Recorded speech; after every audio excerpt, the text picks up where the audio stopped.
இனிய வணக்கம் உறவுகளே. உலகெங்கும் வாழும் அனைவரையும் உலக மின்னல் அன்புடன் வரவேற்கின்றது. இன்றைய பதிவாக நான் பார்க்கவிருப்பது என்னவென்றால், டிம் ஹோர்டன்ஸ் உள்ளூர் பணியாளர்களை அதிகரிக்க திட்டமிட்டுள்ளது. தற்காலிக வெளிநாட்டு தொழிலாளர்களை குறைக்கும் முடிவு. பகுதி 1, பகுதி 2 என இரண்டாக பிரித்திருக்கின்றேன். இங்கு கனடாவின் மிகவும் பிரபல்யமான நிறுவனங்களில் ஒன்றான டிம் ஹோர்டன்ஸ் விளங்குகின்றது. காபி மற்றும் டோனட் கடையாக ஆரம்பித்த இந்த நிறுவனம் காலப்போக்கில் கனடிய கலாச்சாரத்தின் ஒரு பகுதியாக மாறியுள்ளது.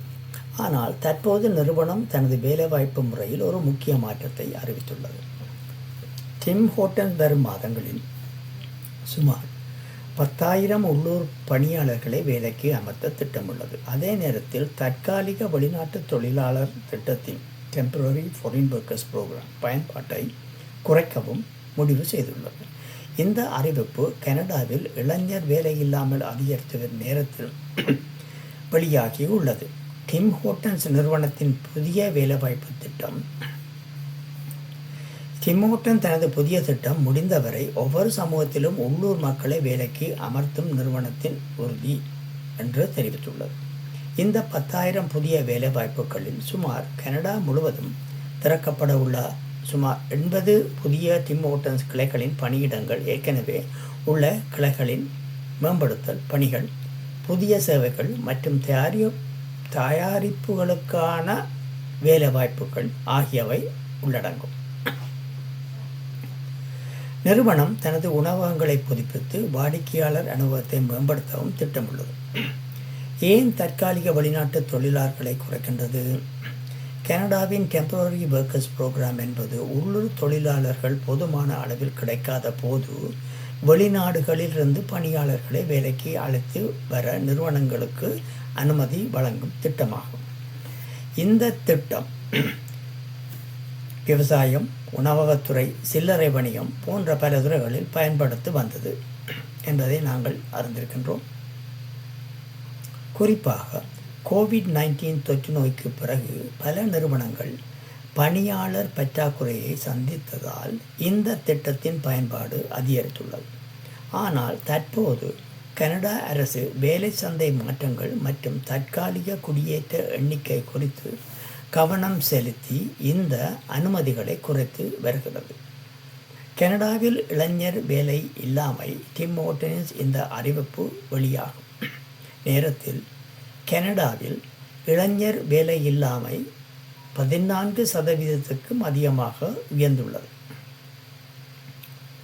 சில நிபுணர்கள் இந்த 10,000 வேலை வாய்ப்புகள் உதவியாக இருக்கும் என்று கூறினாலும் அது முழு பிரச்சனைக்கும் தீர்வாக இருக்காது என தெரிவிக்கின்றனர். கொன்கோர்ட் பல்கலைக்கழகத்தின் பொருளாதார பேராசிரியர் மோஷே லேண்டர் கூறுவது போல், வேலை தேடும் இளைஞர்களின் எண்ணிக்கையுடன் ஒப்பிடும் பொழுது இந்த வேலைவாய்ப்புகள் ஒரு சிறிய பகுதியாக மட்டுமே இருக்கும். முடிவாக டிம் ஹோர்டன்ஸ் எடுத்துள்ள இந்த முடிவு கனடாவின் வேலை சந்தையில் நடக்கும் பெரிய மாற்றங்களை பிரதிபலிக்கின்றது. ஒருபுறம் உள்ளூர் மக்களுக்கு வேலை வாய்ப்புகளை உருவாக்க வேண்டும், மறுபுறம் தொழிலாளர்கள் பற்றாக்குறையை சந்திக்கும் நிறுவனங்களுக்கும் தேவையான பணியாளர்கள் கிடைக்க வேண்டும். அடுத்த பகுதியில் அரசியல் எதிர்வினைகள், டெம்பரரி ஃபாரின் ஒர்க்கர்ஸ் ப்ரோக்ராம் குறித்த விவாதம் மற்றும் டிம் ஹோர்டன்ஸ் முடிவில் போட்டியின் தாக்கம் பற்றி பார்ப்போம்.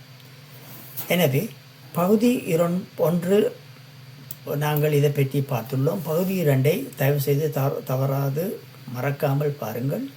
இது உங்களுக்கு விருப்பமாக இருக்கும் என்று நம்புகின்றேன். இதுபோன்று பலவிதமான பதிவுகளை நான் பதிவு செய்துள்ளேன். பார்த்து மகிழுங்கள். உங்களுக்கு விருப்பமான உறவினர்கள், நண்பர்கள், தெரிந்தவர்களுடன் பகிர்ந்தீர்களேயானால் அவர்களும் இப்படியான பல செய்திகளையும் பொது அறிவையும் வளர்க்கக்கூடியதாக இருக்கும் என்பது எனது கருத்தாகும் என்று கூறிக்கொண்டு பகுதி 2 மீண்டும் உங்கள் அனைவரையும் சந்திக்கின்றேன். நன்றி, வணக்கம்.